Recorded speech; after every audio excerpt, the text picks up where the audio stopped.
Welcome back, guys. Thanks for tuning in. Thanks for taking the time to spend a little time with me. I always appreciate that. And let me set the stage real quick. You're going to hear some background noise. I'm at my mother-in-law's down in the basement. I can hear my son making noise. I can hear my nieces and nephews. It is what it is, guys. But I just needed to go ahead and get this video done. I've been wanting to do it the whole weekend. Just had a lot going on, man. I've been very busy this past week. So I got a little time here on Sunday as I chill with family. So let's go ahead and get right into it. Now, like I said in the title, man, I want to discuss a few features in Madden 18 that I think can be potential game changers, but then also discuss how I see them in the future and what I will be pushing for in the future. A lot of you guys, man, you know, I see a lot of things on Twitter and things of that nature that some people really don't know what game changers do. I can't speak for everyone else, but I can always share with you guys how I approach things as a game changer, what I'm thinking. I always tell you guys, I'm one of the most transparent YouTubers that you're ever gonna find, so you know I'm gonna keep it 1,000 with you guys and just give you, you know, like a path of trajectory, so to speak, as far as where I'm going, what I'm trying to achieve in Madden, you know, in the franchise as we move forward. All right, so let's jump right into it, man. The first thing, of course, is Frostbite. I think Frostbite will be a huge addition to the Madden franchise, not only because of the visuals, which we're definitely going to see that, you know, take shape here in the first year. And again, it is the first year, so I wouldn't expect it to be the full-blown, you know, everything that you think Frostbite can do. You got to give them time to get over. But I think we're already seeing it. Those of us who are at EA Play, you're seeing where the visuals can be. But not only that, man, the game feels better on Frostbite. It's just the way the players move and interact, the physics, you know, like Rex talked about in the interview that I had with him. You're definitely seeing a difference with the Frostbite physics. It's enhancing what Madden already had, as well as player movement. Now, you guys know I am one of the biggest advocates for player movement. It's still not a new system, but it feels better than what we have in 17. And, you know, trust me, Rex and other guys alike know that player movement is paramount. We've had discussions. There definitely will be a lot of attention in that area going forward. You know, that's all I can say about that. So trust me, you know, they have plans in that area. But just the overall feel on Frostbite is different. It's something different. And I think you guys will be able to see that as well once you play it. So I think that's huge for the future, because I also foresee, you know, this being a system that actually allows them to share technology. I know we heard that before with Ignite, but, you know, there's a lot of things that I won't go into right here, but I've been advised that Frostbite will be that engine that will actually allow that. How soon will we see the game start sharing technologies? We'll see. But I think there's room there.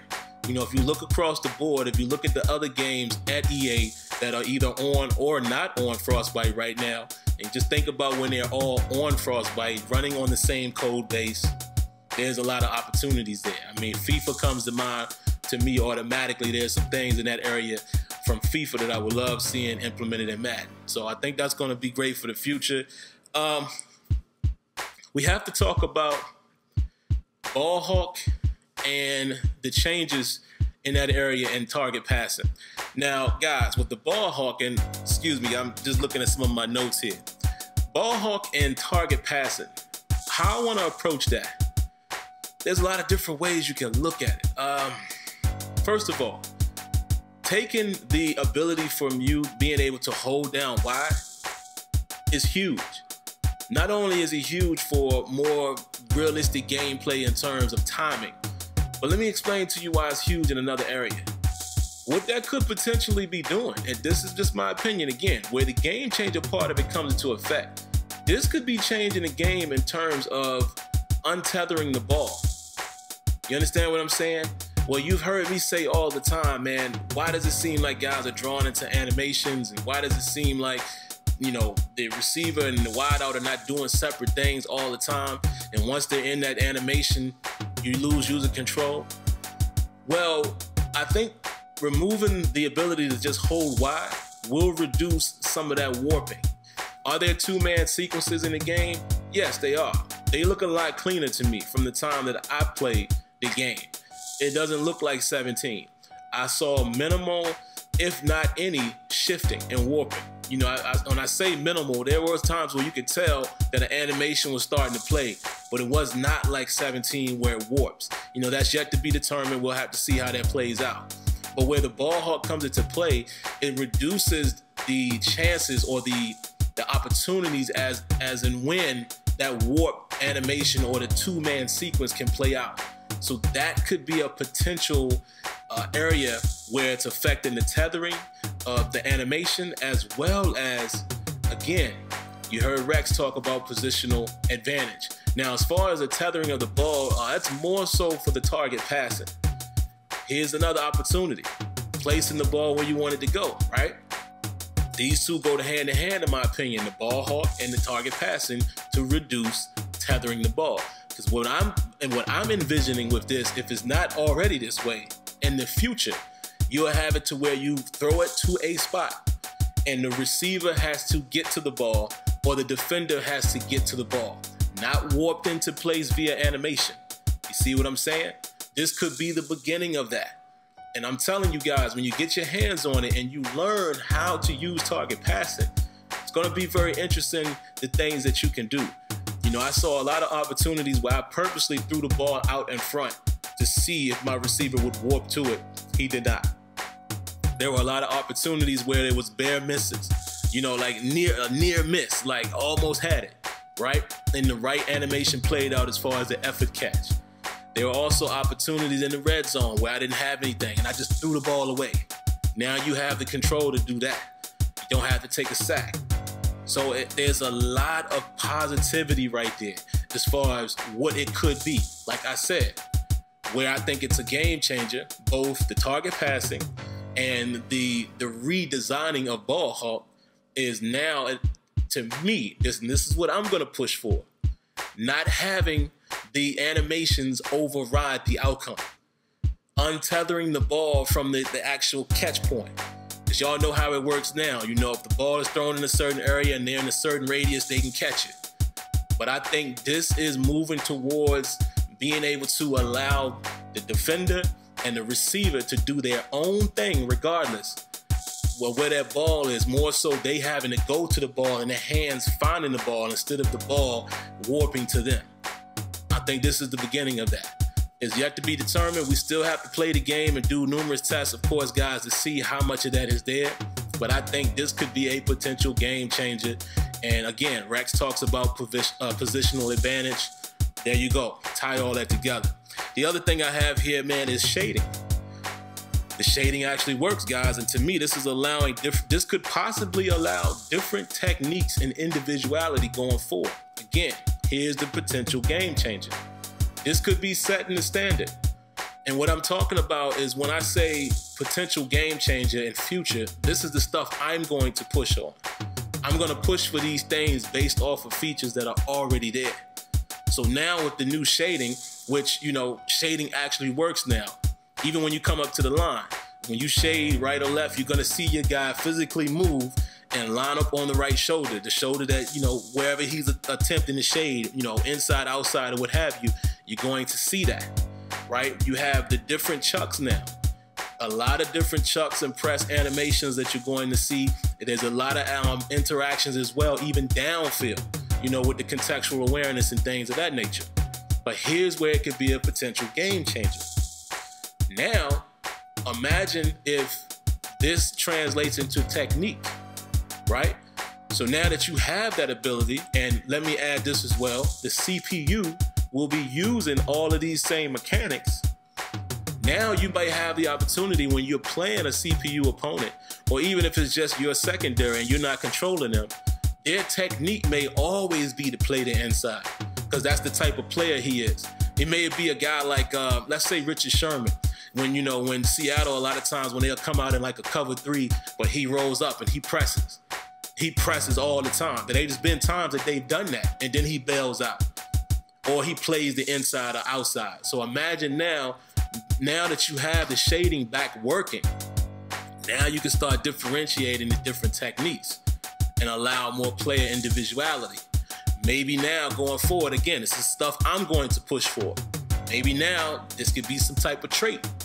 You know, you can build a trait where the design, you know, determines what type of guy this dude is, what type of skill he has. You know, and based on the way he likes to play, is he a press corner? Is he more of a zone coverage corner? Is he a slot corner?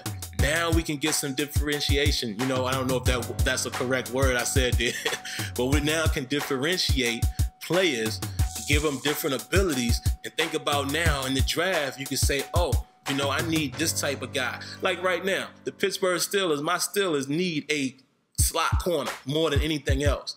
So now this could potentially set up more traits and things of that nature to be able to allow that, because now you have the way they play, the shading and all of that, the fundamental is there. Now you can start building those attributes and techniques. I'm just saying.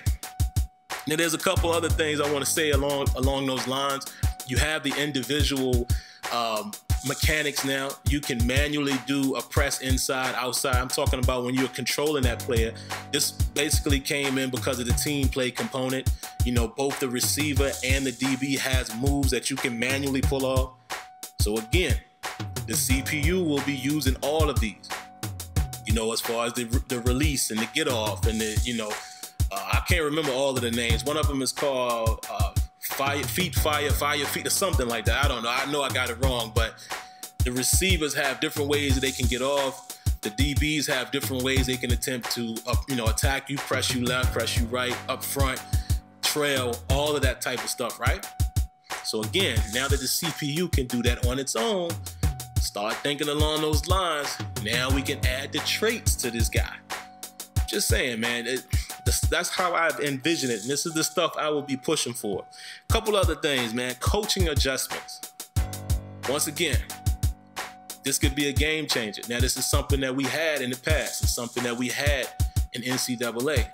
But all of this, again, ties into abilities, right? Because now you have the ability not only to do best on best, which is something we've all been waiting to come back. It's finally back. But you can also, you know, do it based on their speed and their overall and their height and etc. But there's opportunities now where you can tell your guys to play aggressive, play conservative, play balance, etc., etc. What does that say again? There are more traits. Here are more traits that you can create for how a guy plays in the secondary. Maybe he's a ball hawk type of guy. Make that a trait. Or maybe he's a guy that takes chances. Make that a trait. You know what I'm saying? Maybe this is the type of guy that, you know, he's at more risk for getting penalties. Because I know Madden has a little bit of it there. You know, they build in, you know, like his penalty behavior, so to speak. But I'm just saying, man, once you get more of this core component stuff in the game, it's allowing you to build these different techniques and badges, you know, like that we all know from 2K. These things can return to Madden. The weapons system that they had back in Madden 08.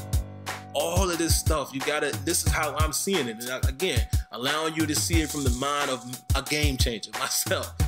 This is the type of stuff that I push for. Different techniques from, you know, the DBs. I mentioned this already, but just to say it again, a Richard Sherman may play a cover two a certain way, and a guy like Patrick Peterson might play it another way. A guy like Artie Burns, you know, being a rookie, well, second-year guy now, might play it another way. You understand what I'm saying? Or Josh Norman might play it another way. This is creating all of that. Getting the core fundamental stuff in the game will allow Madden to evolve to that, and I will be pushing for it. Trying to think if there's anything else. Oh, there's one other thing. Here's another small feature that no one's really talking about. The controllable reach tackles now. Left and right, using the top buttons, the bumpers, or, you know, L1, R1 for PlayStation 4. This is huge. And let me show you guys how I think. We have to see exactly how it works. But now I'm thinking, okay, so we got reach tackles that we can manually control. Now, how about going forward, we get the jersey pulls in there, where guys can actually reach and pull and grab the jersey.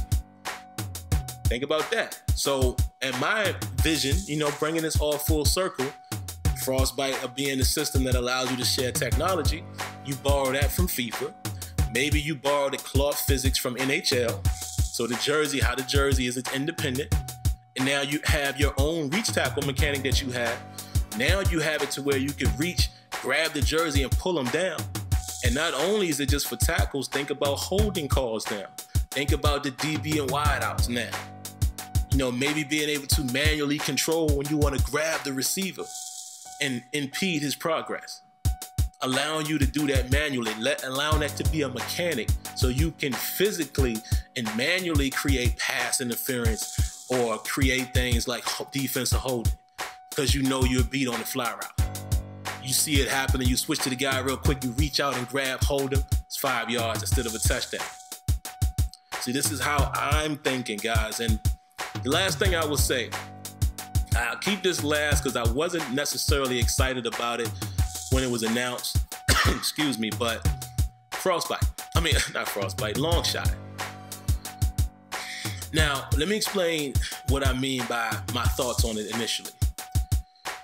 I don't have a problem with long shot. I think once you guys get a chance to play it and see what it has to offer, you know, I think a lot of people will receive it well when you take it for what it is. But my disappointment was I felt like the core franchise base needed to be buffed up or revamped before doing something like long shot. My perfect example would be, you know, start with what you know. There's many things that we want to see in CFM, but you can start right with what you know. Head Coach 09. To me, everything that we had in Head Coach 09 needs to be in CFM. Everything from the management, the contracts, the thing I talk about a lot, progressive fatigue, progressive injury, you know, throughout the season, different body part variations. You see, NBA 2K adopted that. Head coach had it first. I feel like that should have been addressed before adding the linear story, you know, component to Madden. I understand exactly why it's happening. I do, guys, again, being in that building and being able to talk to people, I understand it. But that was my disappointment initially. But I will end with this. There are things that you're going to see in long shot that it's going to make you say, whoa, we need to pull from that and put it in CFM. There's the opportunity. There's a game changer. And the reason why it's a game changer, guys, is because once something is in game, it makes it a lot easier for the devs to manipulate and put it in different areas. You know, you hear the devs say all the time, listen, guys, there's a whole lot of things we want to do, but hey, we got bosses too. And that's the truth. But once something is in, it's a lot easier for you to be able to manipulate and use little components of that and put it elsewhere. You heard Rex talk about that in that interview. He also talked about the feature, you know, the Play Live Now feature in terms of CFM and how that opens up, you know, content being able to update in CFM. Same thing here. Once you build something like long shot and there's components in there that you're gonna have to do, because you know there's gameplay within long shot. So I'm just saying there could be things in there. I've seen a lot of things and I'm like, that needs to be in CFM. I think that will give the opportunity to make it easier to somewhat use two different modes and combine them. You know, because obviously long shot is attempting to reach a different audience. Once you get them, now you can start appeasing more than one audience by doing what they need and then pulling into the CFM world for guys like me with what I would like to see. So those are just my quick thoughts, man. Definitely wasn't quick. I see we're at 19 minutes now. But I just wanted to share that with you guys, man. Again, I always try to keep it, not even try, I keep it 100% at all times, but I like to keep you guys involved, let you know what I'm thinking, what's on my mind, and there you have it, man. So that's it. You know, a couple little features in Madden 18, man, that could be game changers for gameplay, but then also game changing or groundbreaking going forward in terms of what these things could lead to and what I will be pushing for. All right, so I hope you guys enjoyed. I hope I wasn't too long-winded there, but it needed to be said. We just gotta wait for some gameplay so you guys can see exactly what's going on, and then even more importantly, once the game releases, you get to, you know, get some hands-on time for yourself and make your own determination. So that's gonna do it, man. If you haven't already, make sure you subscribe to the channel, cut on your notifications so you are aware of a new video, and I promise, guys, it will never hurt you to hit that like button. All right, that's all I got. Until next time, catch you in the next video. Peace.